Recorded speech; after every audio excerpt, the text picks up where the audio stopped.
Hey everyone, today I'm working on the dirt bike. As you can tell, I just have it laying down in the driveway because I lost a bunch of oil out of my motorcycle jack, and this is a dirt bike, so yeah, I don't really care if it gets a couple more scratches.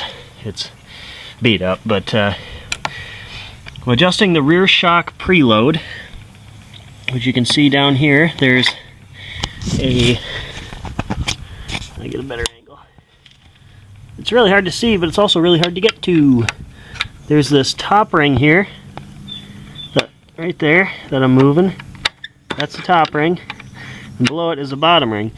What you have to do is hit the top ring back around this way, and then you hammer the bottom one down this way, and that increases your preload. And then when you're done, you tighten the top one on top of it, and then hammer it around that way to tighten it so it doesn't move.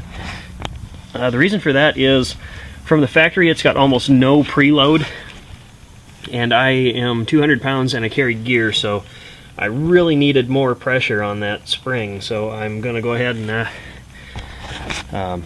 this is what I'm using to break it loose. I actually used a long chisel, or punch, used a long punch. And I got in here about like that, and I had to hit it a lot harder than I thought I'd need to get it loose. But then now I'm using this because I can get in there and only hit the bottom ring, and this just fits better. And this is a dedicated screwdriver to be used as a chisel. I have another one like this I use for a screwdriver because using these as a chisel really screws them up.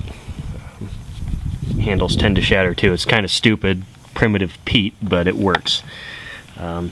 You could take this one bolt out, take your rear brake reservoir out of the way, but I'm working around it, and I can just get on that rear ring and hammer it around. And I'm going to hammer it down a little bit tighter. I'll put what I find on Facebook. If you're not following me on Facebook, it's Kory's Rides, same as it is on YouTube.